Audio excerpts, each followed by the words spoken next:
নমস্কার বন্ধুরা, আরও একটা নতুন ব্লগে সকলকে জানাই স্বাগত। তো এখন শীতকাল পড়ে গেছে, আশা করছি সকলে যে যার প্রিপারেশান এবং মাঠ সমান তালে চালিয়ে যাচ্ছ। তো এক সপ্তাহ আমি তোমাদেরকে বললাম যে মাঠ আমি অফ রেখেছি, আগের ভিডিওতেই জানিয়েছি। আর এক সপ্তাহ পরে থেকে তোমরা যারা মাঠের যাবতীয় যা টিপস চাইছো, যা সমস্যা চাইছো, সমস্যার সমাধান চাইছো, আমি দিতে থাকবো পরপর ভিডিও করে তোমাদের সমস্যার সমাধান যতটুকু আমার জানা আছে।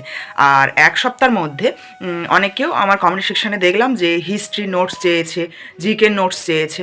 তো এইগুলো নিয়ে এক সপ্তাহে আমি কিছু কিছু টপিকের ওপরে ভিডিও আনবো। তো আজকের যে টপিকের উপরে ভিডিও সেটা হচ্ছে হিস্ট্রি। এক বোন জিজ্ঞাসা করেছে যে দিদি হিস্ট্রিতে কোনগুলো পড়লে মোটামুটি কমপ্লিট হবে আমার হিস্ট্রিটা ডাব্লিউবিকেপির জন্য। তো আজকের ভিডিওটা সেই রিলেটেড। তো ভিডিওটা কন্টিনিউ দেখতে থাকো, স্কিপ না করে।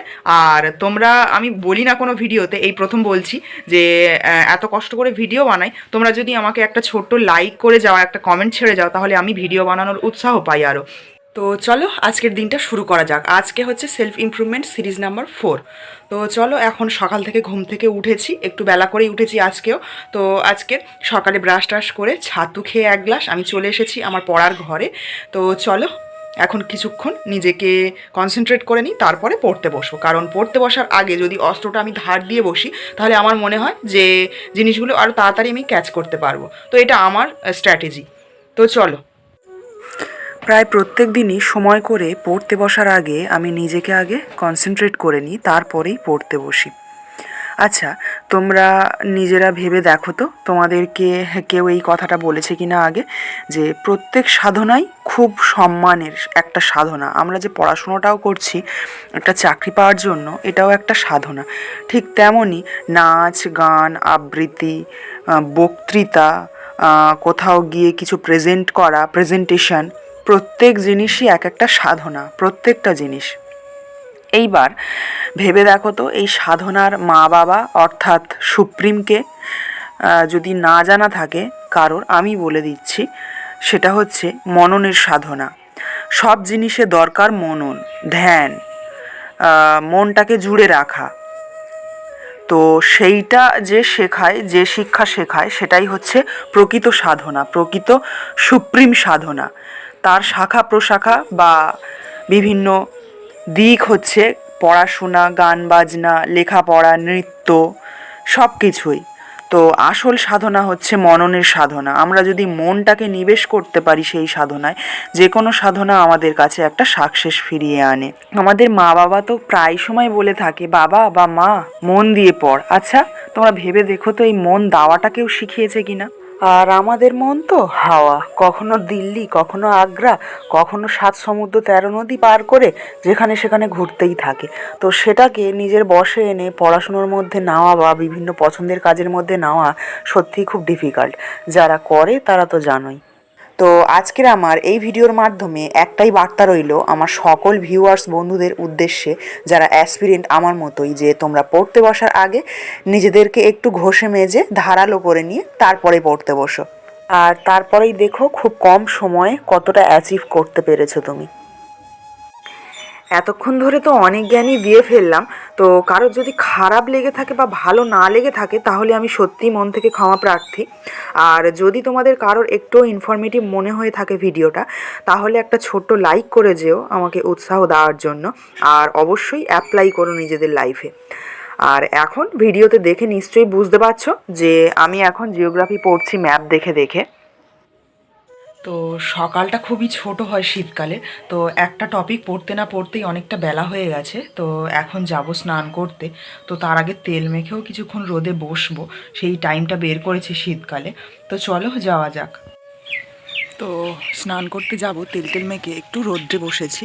শীতকালের রোদ আর সর্ষের তেল, এটা জানো তো আমার দাদুর থেকেই শেখা, যে তেল তেল মেখে শীতকালে রোদে বসতে হয়। তো আগে ছোটোবেলায় দাদু যখন চোখে নাকে তেল দিত, তখন মানে ভয়ে ছুটে পালাতাম, কারণ তখনকার তেলে তো প্রচুর ঝাঁঝ ছিল, সরিষার তেলে, আর জ্বালা করতো, সেই জন্য ভয়ে পালাতাম। আর এখন সেই ঝাঁঝ তাজালো তেলটা খুঁজি, কোথাও পাই না। তো এই হচ্ছে ব্যাপার ছোটোবেলা আর বড়োবেলার সাথে। কয়েকটা পদ রান্না করার পরে গেছিলাম স্নান করতে। স্নান টান সেরে ঠাকুরকে ভোগ নিবেদন দিয়ে চলে এসেছি এখন চুলটা একটু ঝাড়পোঁছ করে নেওয়ার জন্য। তারপরে এসে খাওয়া দাওয়া সেরে দুপুরে তোমাদেরকে হিস্ট্রির নোটসগুলো শেয়ার করে দেব। তো চলো দেখতে থাকো ব্লগটা। চলো এখন খাওয়া দাওয়া সেরে দুপুরে রোদে বসে পড়েছি আমি তোমাদেরকে হিস্ট্রি নোটস শেয়ার করব বলে। তো দেখো, WP and KP 2024 history syllabus. তো কী কী পড়তে হবে একদম শুরু থেকে, সিন্ধু সভ্যতা, যেটা থেকে ম্যাক্সিমাম প্রশ্ন আসে আমরা জানি। ডাব্লিউপি কেপি রাজ্যের যে কোনো পরীক্ষার জন্য মোটামুটি হিস্ট্রি থেকে একটা ফার্স্ট প্রশ্ন পড়ে, যেটা এনটিপিসি বা রেলের যে কোনো পরীক্ষাতে দু একটা করে পড়ে, খুব একটা পড়ে না, সেই জন্য হিস্ট্রিটাকে জোর দেওয়ার খুব একটা প্রয়োজন পড়ে না। কিন্তু রাজ্যের যে কোনো পরীক্ষাতে, বিশেষ করে ডাব্লিউবিপি কেপি এইসব পরীক্ষাগুলোতে প্রায় একটা ম্যাক্সিমাম হিউজ পরিমাণে হিস্ট্রি থেকে প্রশ্ন আসে। তাই এই চ্যাপ্টারগুলো করলে ভালো করে খুঁটিয়ে তোমাদের আশা করছি একটা ভালো স্কোর চলে আসবে, কিছু আর ফাঁক যাবে না। তো প্রথমেই যেটা করতে হবে সেটা হচ্ছে সিন্ধু সভ্যতা খুঁটিয়ে পড়তে হবে। বিভিন্ন ধরনের প্রশ্ন আসে আমরা জেনে এসেছি। তারপরে আসছে বৈদিক সভ্যতা, পরপর স্টেপ বাই স্টেপ দেওয়া আছে। তারপরে আসছে ষোড়শ মহাজন পথ, বৌদ্ধ ধর্ম, জৈন ধর্ম, আমরা গৌতম বুদ্ধ থেকে দেখেছি বিভিন্ন প্রশ্ন আসে, তার মহাভিনিষ্ক্রমণ, তারপরে ঘর ছাড়ার ঘটনাকে কি বলে, তারপরে কোথায় তিনি সিদ্ধি লাভ করেন, তারপরে কোথায় মৃত্যু হয়, তার কোথায় জন্মলাভ হয়, এটসেট্রা।